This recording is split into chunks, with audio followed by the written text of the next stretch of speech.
Siempre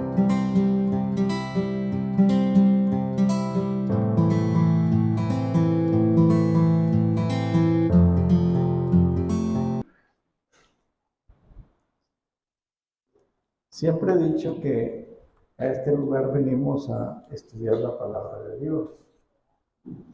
Y quiero que esta noche voy a recalcar porque voy a ir casi que versículo por versículo para mostrar lo que está escrito en el capítulo 40, el cual contiene varias profecías. Una de las profecías se cumplió después de que vinieron los 70 años de cautiverio en Babilonia. La otra profecía, de las otras profecías que se cumplieron, fue cuando aparece Juan el Bautista, anunciando la llegada de nuestro Señor Jesucristo. Otra de las profecías es la llegada de nuestro Señor Jesucristo, y luego nos habla del periodo final. En ese contexto está diseñado el estudio titulado Para los que confían en Jehová. Así es que hay una cantidad, voy a necesitar que allá multimedia dispare cuando haya que disparar y que sea ágil, y que los que no tienen Biblia, en lugar de andar buscando, si ya tiene y se le hace difícil, pero le voy a rogar que mantengan en el 40 abierta su Biblia para que vaya verificando lo que vamos a ir viendo. Por supuesto, dentro de los estudios siempre vemos la situación que estaba sucediendo en ese momento. En el caso de las profecías, ¿qué profecía era y en qué momento? Y también tenemos que ver cómo nos ayuda a nosotros a entender este capítulo. ¿Cuál es la lección que nos da? Así es que del capítulo 40 vamos a leer los versículos 28 al 31. Del capítulo 40 leemos del 28 al 31. Y dice la Escritura, si ya todos lo tienen, en el nombre del Padre, del Hijo y del Espíritu Santo, la Escritura dice de la siguiente manera: ¿no has sabido, no has oído que el Dios eterno es Jehová, el cual creó los confines de la tierra? Bueno, yo creo que todos hemos oído que así es. No desfallece, ni se fatiga con cansancio, y su entendimiento no hay quien lo alcance. Él da fuerza al cansado y multiplica las fuerzas al que no tiene ninguna. Los muchachos se fatigan y se cansan. Los jóvenes flaquean y caen. Y aquí está la alabanza que estábamos escuchando hoy en la ofrenda, y que es tomada directamente de acá, que dice: pero los que esperan a Jehová tendrán nuevas fuerzas, levantarán alas como las águilas, correrán y no se cansarán, caminarán y no se fatigarán. Padre, te damos infinitas gracias por esta tarde. Infinitas gracias por que nos has permitido un día más. Infinitas gracias por las familias que aquí están representadas y que vinieron a escuchar tu palabra. Gracias, Señor, por todo lo que tú has hecho hasta este día con nosotros, porque cada día haces más de lo que nosotros merecemos. Gracias, Señor, en el nombre de Cristo Jesús. Amén y amén. Comenzando con el capítulo 40, les dije que lo tuvieran abierto. Vemos que nos versículos 1 y 2,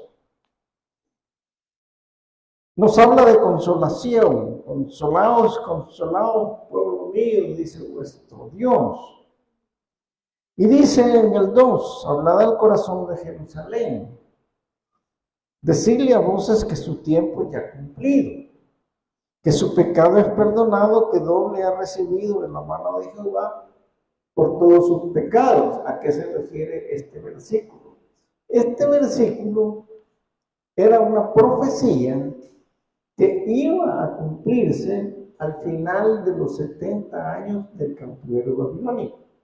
Es decir, que aquellos que la oyeran, que aquellos que la guardaran, que aquellos que la trasladaran a las generaciones, les podían decir, miren, habrá un momento en el cual ustedes van a recibir ese consuelo. El cautiverio no va a ser para siempre.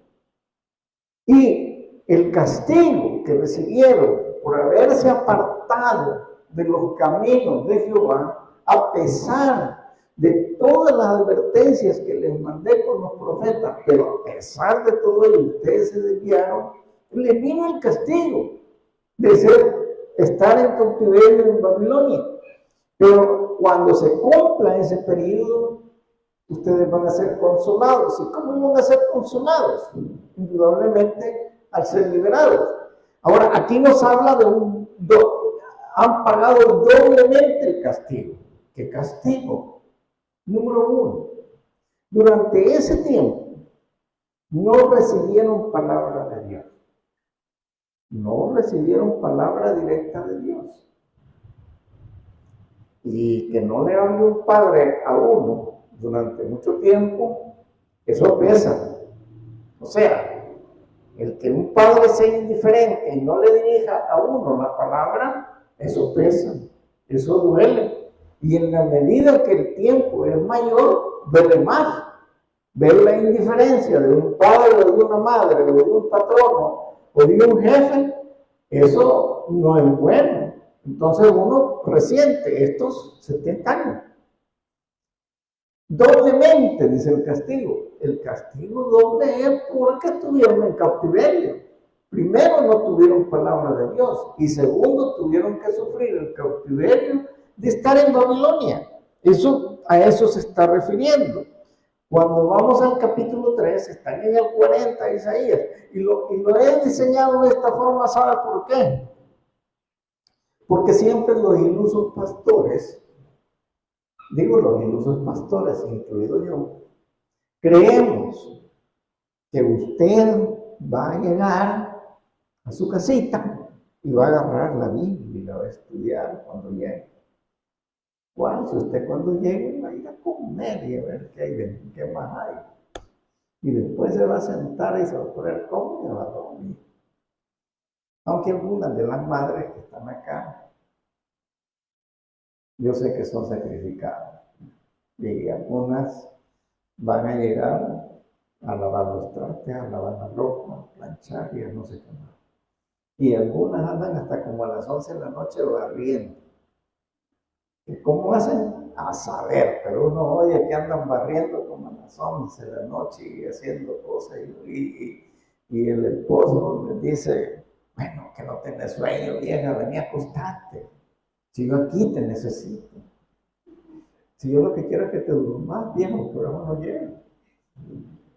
Bueno, pero ya me estoy saliendo yo del asunto, ¿verdad? Pero me están entendiendo. Bueno, el versículo 3 se refiere al año arriba del primer año, digamos, en el año 30. Estamos hablando del año 30, cuando inicia su ministerio nuestro Señor Jesucristo. Y habla y dice, voz que clama en el desierto, preparad el camino a Jehová, enderezad calzada en la soledad a nuestro Dios. Se está refiriendo específicamente a Juan el Bautista. Este versículo es una profecía que se cumple en el año 30, cuando Juan el Bautista ha iniciado su ministerio de anunciar que Jesucristo viene detrás de él. Entonces, esta profecía se cumple en ese año. Los 4 evangelios, si usted revisa los 4 evangelios, Mateo, Marcos, Lucas y Juan, están detallando literalmente la profecía. Se refieren a Isaías, el cumplimiento cuando hablan de Juan el Bautista. Ahí se cumple. El versículo 4 es también mesiánico. Y el versículo 4 dice que todo valle sea alzado y bájese todo monte y collado, y lo torcido se enderece y lo áspero se allane. ¿A qué se refiere ese versículo 4?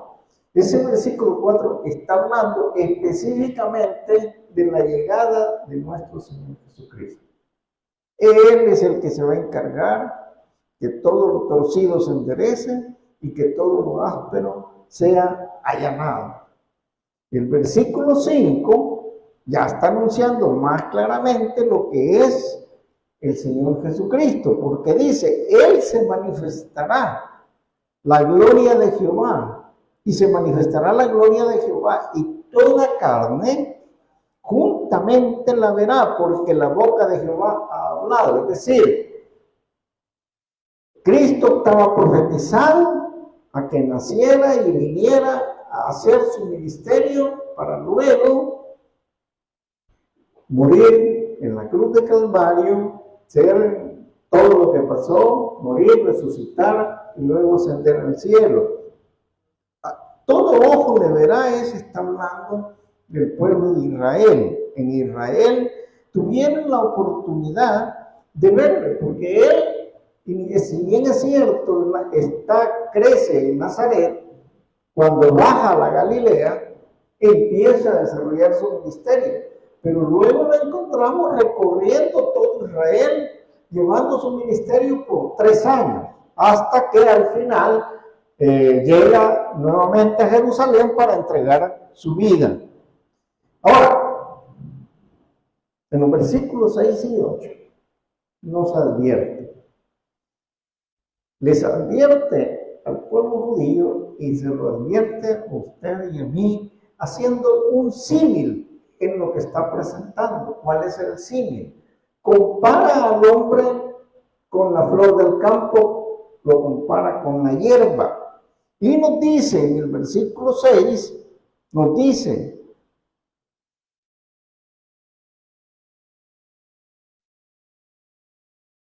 vos que decías a voces, todos respondí, ¿qué tengo que decir? A voces, que toda carne es hierba, y toda su gloria como la flor del campo. La hierba se seca, nos está comparando con la hierba. La hierba se seca y la flor se marchita. Así es que florcitas que están aquí también se marchitan. Y hierbas que están acá también tienden, porque el viento de Jehová sopló en ella y ciertamente como hierba es el pueblo, o sea nosotros. Sécase la hierba, marchítase la flor.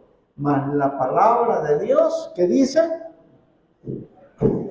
Permanece para siempre. Es decir, usted y yo no crea que vamos a ser eternos. Eso les dijo en ese momento Isaías y le está advirtiendo, miren, no crean que van a ser eternos. Aún Matusalén, que fue el hombre que más vivió, Matusalén también se tuvo que despedir. Todos los que antecedieron, todos tuvieron que marchitarse como la flor del campo, como la hierba que se seca. Ese es el símil que hace.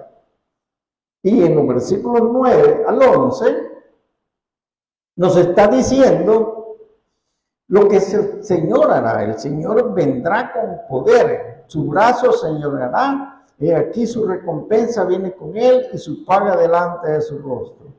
Como pastor apacentará su rebaño y en su brazo llevará los corderos y en el seno llevará y pastoreará suavemente a las recién nacidas. Podemos también interpretarlo como algo al final de los tiempos, cuando Cristo regrese y tengamos que reinar con Él durante el milenio y luego para siempre. De eso está hablando. De los versículos del 12 al 28, tal como lo dicen en Elías, el incomparable Dios de Israel, relata la obra de Dios en el hombre. Relata esa obra y nos hace ver que nada es comparable con el poder, con la gloria y con la majestad de Dios. Nada de lo que ha sido creado puede ser comparado con lo que es el poder de Dios. Es una locura intentar comparar algo que nosotros creamos como hombres y decir o intentar decir que eso es Dios, que es como Dios, que nos va a hacer un milagro. Y allí empieza a detallar hasta que aparece las esculturas. El pobre escoge para ofrecerle madera que no se apolille. Se busca un maestro sabio que le haga una imagen de talla que no se mueva. Imagínense. De allí hay otro que, como tiene posibilidades, lo hace de metal. ¿A qué haréis, dice la Escritura, a qué haréis semejante a Dios? ¿O con qué imagen lo vas a comparar? Con ninguna. Él es incomparable, Dios es incomparable. Dios no puede ser comparado con nadie. No, nada ni nadie puede ponerse a la par de Dios. Eso no es posible. Eso no debe hacerse. Porque Dios es nuestro creador. Y Él no comparte su gloria con nadie. Eso es una realidad. Nosotros no podemos. ¿Cómo va a creer usted que va a poner su fe, su esperanza en una imagen que alguien hizo? Una imagen de talla que alguien hizo. ¿Cómo es posible que usted venga, se arrodille y le pida a esa imagen? Y que le tenga fe. Porque hay quienes dicen, no, ese de allí, ese es milagroso. Esa es una locura.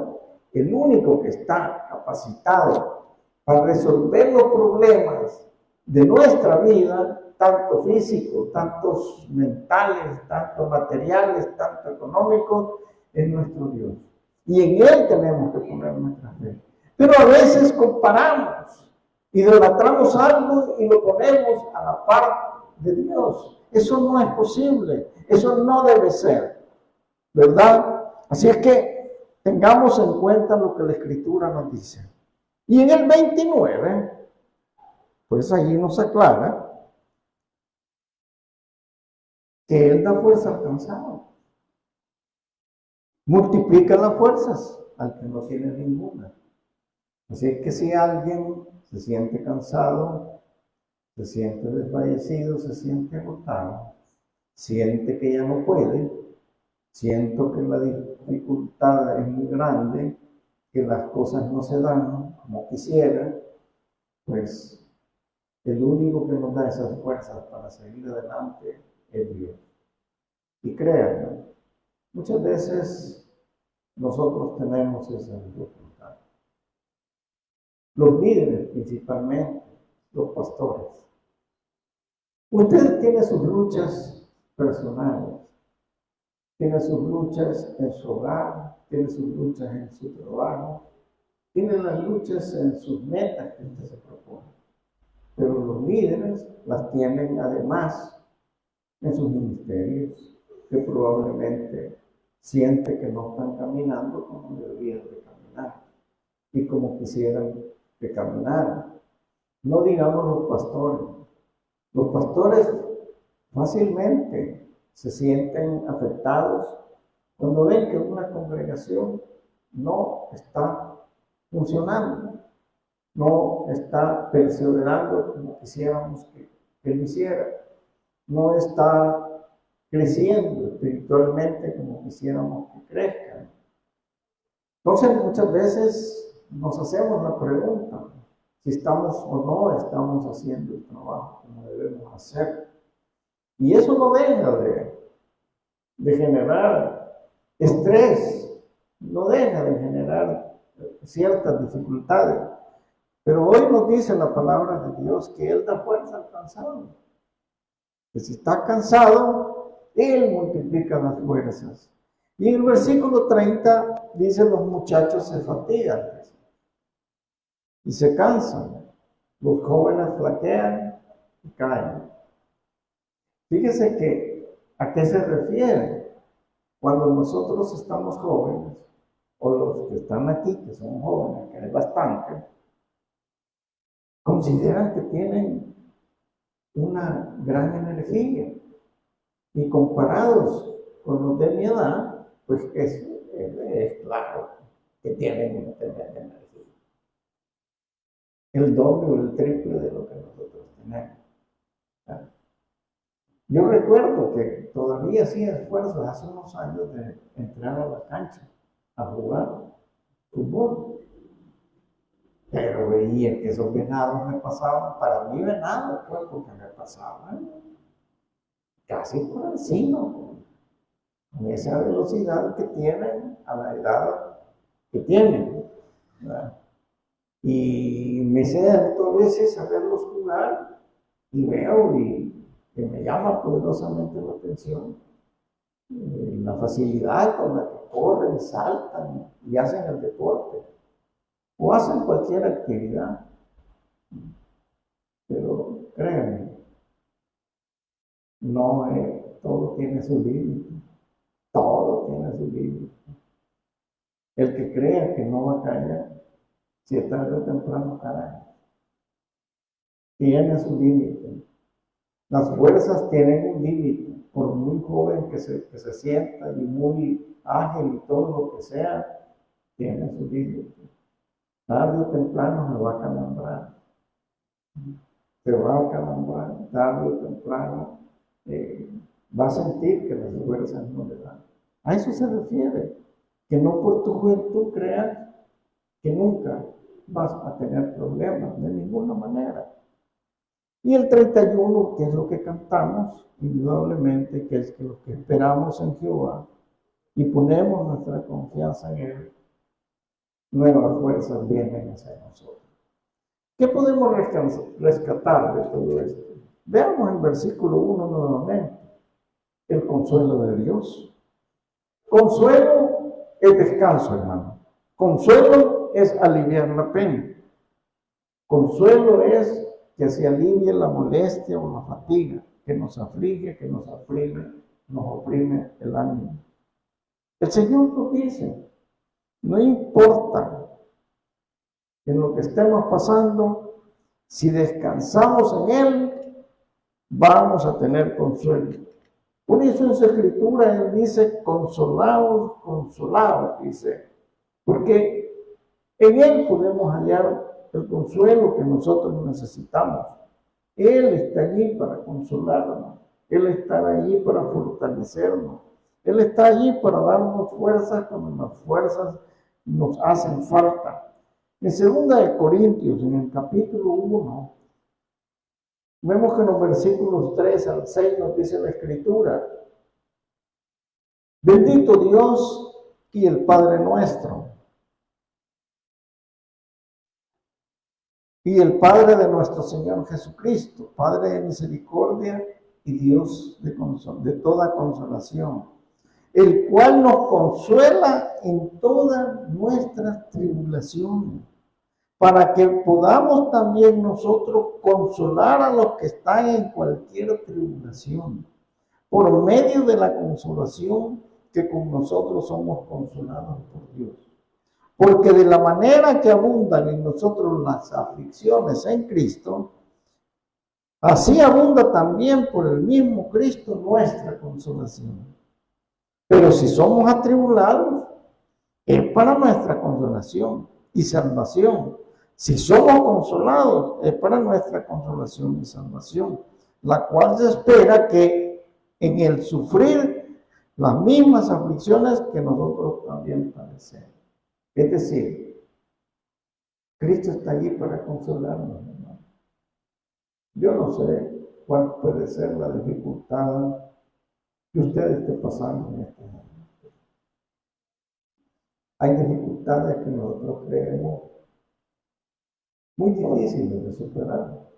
Hay problemas que nosotros enfrentamos que creemos que no lo vamos a lograr solucionar muy pronto. Yo no sé, las enfermedades muchas veces a nosotros nos deprimen, nos apartan, nos disminuyen nuestra fuerza. Problemas que pueden darse dentro de la familia, los cónyuges, entre cónyuges, con los hijos, y qué sé yo, qué cantidad de problemas.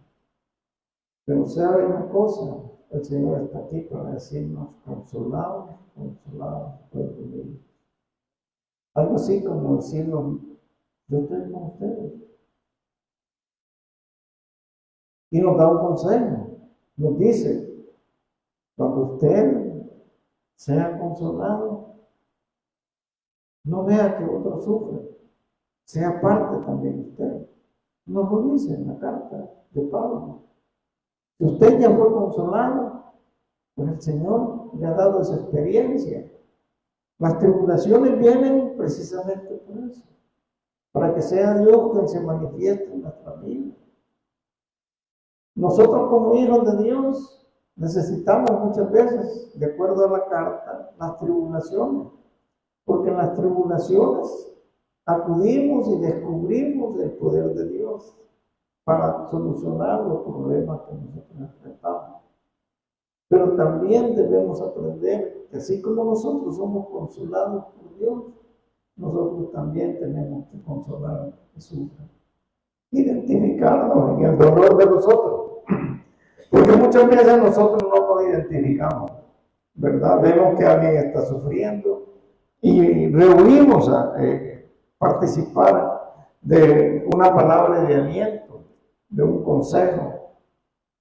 En el pasado sin Cristo, nosotros tuvimos también doble castigo, porque cuando no conocíamos de Dios, no teníamos la oportunidad de tener la palabra de Dios.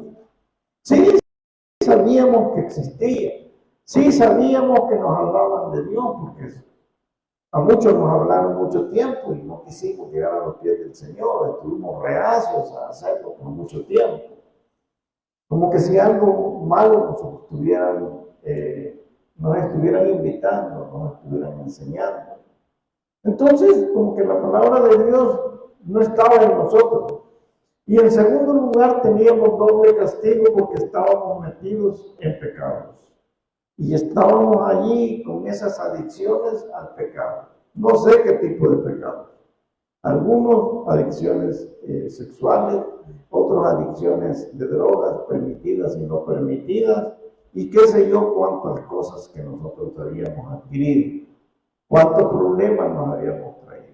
Y estábamos allí, esclavizados, y no veíamos que había un problema. Entonces, esa es la cuestión, pero ahora con Cristo las cosas son diferentes. Cristo, en el versículo 4 de este capítulo 40, nos dice, vos,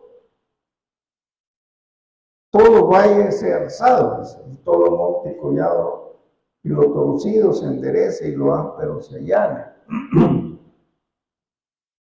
Esa es la obra de Cristo, hermano. Cristo vino a cambiar nuestra vida. Cristo vino a cambiar. Si éramos orgullosos, nos enseñó la humildad. Porque Dios ve de lejos al antiguo, pero al humilde le agrada a Dios. Si estábamos derrotados por nuestras mismas dificultades, Él nos derrotó. Sabemos muchos que ya estábamos perdidos y que ya las personas creían que ya no había solución para muchos de nosotros. Principalmente los que habíamos caído en dificultades de alcoholismo y otras cosas. Los que habíamos caído en bancarrotas. Los que estábamos en un montón de problemas y las personas dicen, ya no tiene solución. La misma familia dice, este no se compone, es de más, este no se arregla. Independientemente de lo que lo señalen, no, este no se compone. Pero Cristo vino y nos levantó. Cristo vino a demostrar que en Él y con Él las cosas son diferentes. A los que estábamos torcidos, pues también nos enderezó, ¿o no? Claro, hay algunos que han quedado todavía torcidos, pero el Señor los va enderezando poco a poco. Dicen que árbol que nace torcido jamás se tronco endereza. Ese es el dicho. Pero en Cristo Jesús las cosas son diferentes, porque los que hemos creído en el Señor, no hay nada imposible para Dios. En Él todo es posible. Así es que aquellos que andábamos torcidos, pues Él nos enseñó a enderezarnos. Y los que éramos ásperos, rudos, aburridos, nos transformó. Has cambiado, dice el corito. Mi lamento en baile, dice. Y todo esto sucede cuando nacemos de nuevo. Es la obra redentora de Jesucristo. Y en tercer lugar, de acuerdo a este capítulo, Cristo nos muestra, la palabra nos muestra lo frágiles que somos, hermanos. Cuando dice que somos como la hierba del campo y como la flor, que la hierba del campo se seca y la flor se marchita y cae, quiere decir que ni usted ni yo somos eternos. Y muchos están allí creyendo que van a ser eternos y cuando les presentamos el Evangelio de Cristo, algunos que son jóvenes nos dicen, mire, yo soy muy joven, yo no he vivido la vida todavía y yo quiero vivir. ¿Cómo que nos estamos invitando a un velorio o a un funeral? Pero muchos así lo consideran. ¿Y sabe qué es lo más extraño? Que gente a veces como de 40 y 50 años ya no son ningunos hipotes, ya se golpearon y se quieren seguir golpeando, pero ahí están, necios, no quieren entregar su vida a Dios. Tenía un cliente en la ciudad de Nicaragua. Mi cliente creó un parque turístico muy bonito. Yo conocí todo el desarrollo del parque turístico. Y la última vez que platiqué con él, estuvimos hablando muy largo y tendido. Él tenía una cualidad, respetó mi forma, mis creencias y permitía que cuando estábamos en cualquier lugar oráramos por los alimentos. Y él era muy respetuoso. Y si alguna vez se me olvidó hacerlo, digo, oye, que no vamos a orar por los alimentos. Pero él tenía una gran cantidad de cosas que lo ataban y no las podía dejar. Una de ellas, el dinero. Y otras que estaban ahí. Pero esa última semana que estuvimos juntos trabajando, me contaba de sus planes, el evento que tenía para el Día de los Enamorados, y que él pensaba trabajar hasta los 85 años. Él tenía 72. Y que a los 85 años él pensaba retirarse, sentarse por allí y ver que una de sus hijas se hiciera cargo de todo el parque turístico. Bueno, nos despedimos y pasó la siguiente semana, que fue el 14 de febrero, hizo su evento y la siguiente semana venía hacia San Salvador.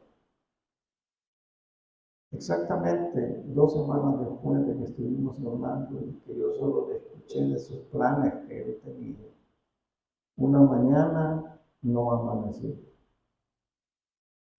No amaneció.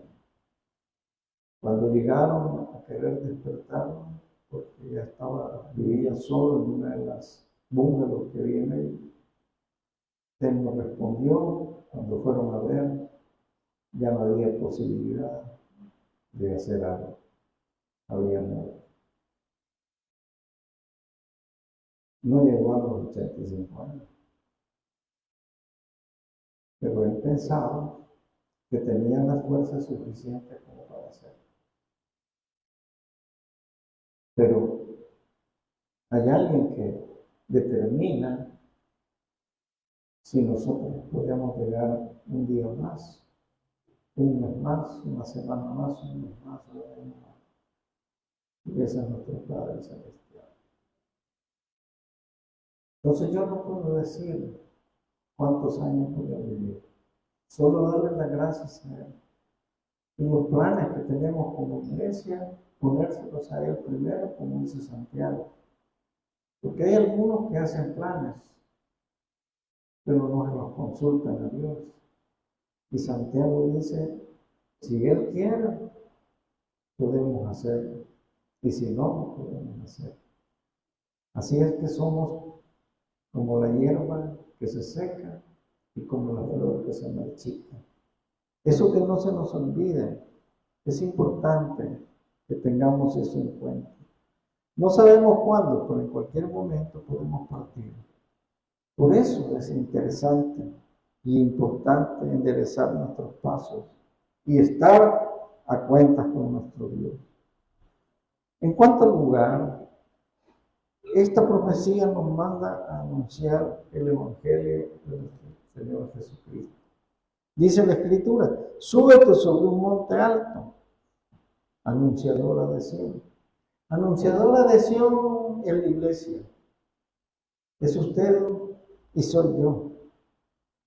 Levanta fuertemente tu voz, anunciadora de Jerusalén. Yo diría, iglesia de Israel, levanta fuertemente tu voz. Levántala, no temas. Di a las ciudades, di a Zacatecoluca, di a tus amigos, di a tus familiares. Diles a todos, ved aquí al Dios vuestro. He aquí que Jehová el Señor vendrá con poder. Y este es en el rapto o en su segunda venida. Y su brazo señoreará, he aquí su recompensa viene con él. Es decir, hay recompensa para aquellos que anunciamos el reino de Dios. Y él llevará en su seno, lo llevará y pastoreará. Dice, con poder y su brazo. He aquí que su recompensa viene con él y su paga delante de su rostro. ¿Cuál es nuestra paga, hermano? La salvación y la vida eterna. El tener el privilegio de reinar con Cristo, de estar con Él. Él apacentará a su rebaño con su brazo, llevará los corderos en su seno, los llevará y pastoreará. Por eso, qué lindo es el Salmo 23. Jehová es mi pastor, nada me faltará. Esa es la convicción que ustedes y yo debemos de tener, hermano. En quinto lugar, Dios no es comparable con nada, ni con nadie. O sea, no podemos comparar a Dios, no puede compararse con nada de lo creado. Él es incomparable, hermano. No tiene comparación, hermano. Así es que nosotros debemos de estar siempre mirando hacia arriba, tomados de la mano de Él. Él hará, de Él dependemos. No importa la situación que esté pasando, pongamos nuestra mirada, pongamos nuestra fe en el Dios de la creación, en el Dios que mandó a su Hijo unigénito a morir por usted y por mí. Porque dice, por cuanto todos pecaron, todos estamos condenados a la muerte. No hay uno que no haya pecado, dice la Escritura. Todos pecamos. Y por eso envió a su Hijo a morir. Y aquellos que le reconocieron como su personal Salvador, les ha dado la potestad de ser llamados hijos de Dios. ¿Qué más quiere? ¿Qué más quiere? ¿Por qué? Por el sacrificio de Cristo. O sea, no hay otro intercesor entre Dios y los hombres. No busque otro. Ponga su fe en Jesús, que su blanco perfecto sea nuestro Señor Jesucristo, nada más que Él, porque Él es nuestro sustento, Él es el único que nos da fuerza, Él, como dice la Escritura, Él da fuerza al cansado, multiplica las fuerzas al que no tiene ninguna. Así es que si usted en un momento determinado se sienta por ahí decepcionado, achicopalado, en una acera, en la banca de un parque, o en la soledad de su hogar, o a la orilla de la cama, y empieza a mortificarse y a sentirse como la persona más pequeña de este mundo y con esa cantidad de problemas que no puede seguir adelante, mejor doble sus rodillas, porque Él da fuerza al cansado, multiplica las fuerzas a los que no tienen ninguna. O sea, uno dice, no hay salida, pero en Dios sí hay salida, porque Él es el Dios de lo imposible. No sé qué le pide usted, no importa, no importa. Mire, el problema es no pedir. Muchas veces nosotros sucede que estamos deseando algo y no lo pedimos. Y por no pedir, no recibimos.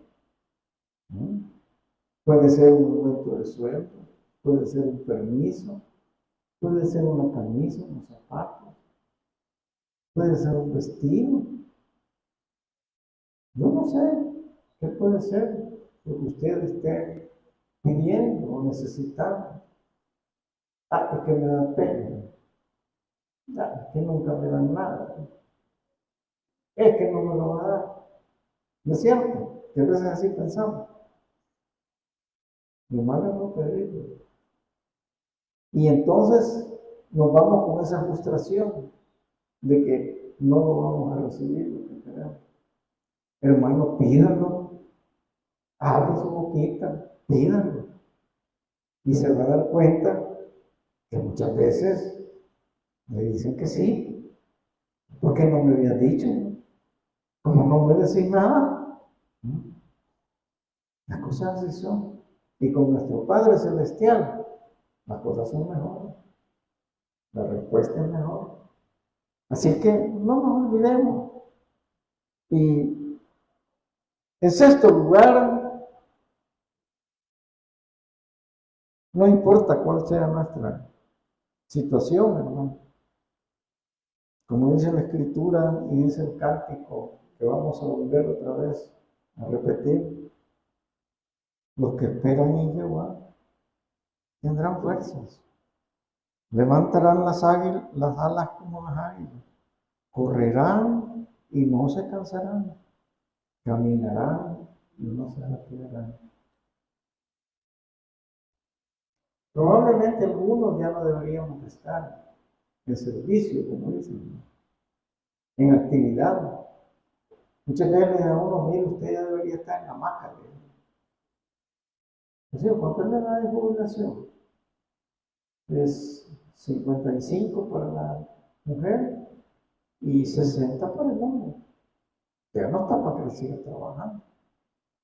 Yo tengo 71 y algunos de aquí, no creo que algunos me ganen. Pero ¿saben por qué seguimos? Porque Él nos da la fuerza. Porque no podemos seguir sentados.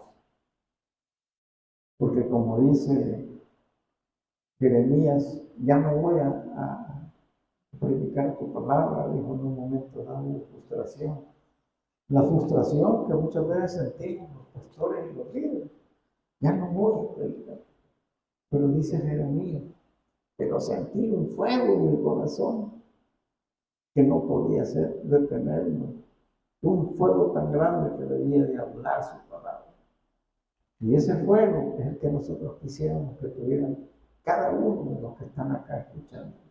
Un fuego tan grande que no pudieran detenerse y hablarles a otros de lo que Cristo puede hacer en sus vidas.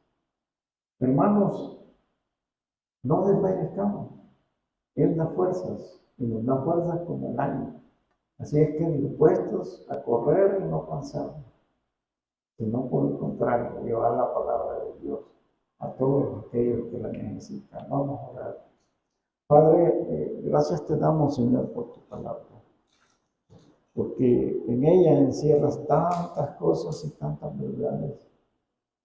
Señor, si en esta noche hay alguien que aún no ha recibido a Cristo en su corazón, ahí es donde se encuentra, todos están orando con sus rostros inclinados y sus ojos cerrados. No salga como niño, levante su mano y reciba a Cristo. Es lo mejor que podemos hacer. Yo quiero orar por usted y por usted. ¿Habrá alguien que reciba a Cristo en su corazón en esta noche? Levante su mano y la baja de una vez. Quiero orar por usted y por usted. ¿Habrá alguien que aún tiene eso pendiente? Mire, esto no es cambio de religión. No, no es eso. Esto es algo entre usted y Dios. Él entra a su vida y usted sale de este lugar. Lleva el Espíritu Santo y lo lleva hasta su hogar. En ese hogar donde se necesita que Dios entre para que haya paz, para que haya prosperidad, para que haya amor. ¿Habrá alguien que recibe a Cristo hoy en su corazón? Levanta la mano y la baja de inmediato. ¿Habrá alguien? Padre, gracias te damos, Señor, porque todos los que acá estamos somos tus hijos.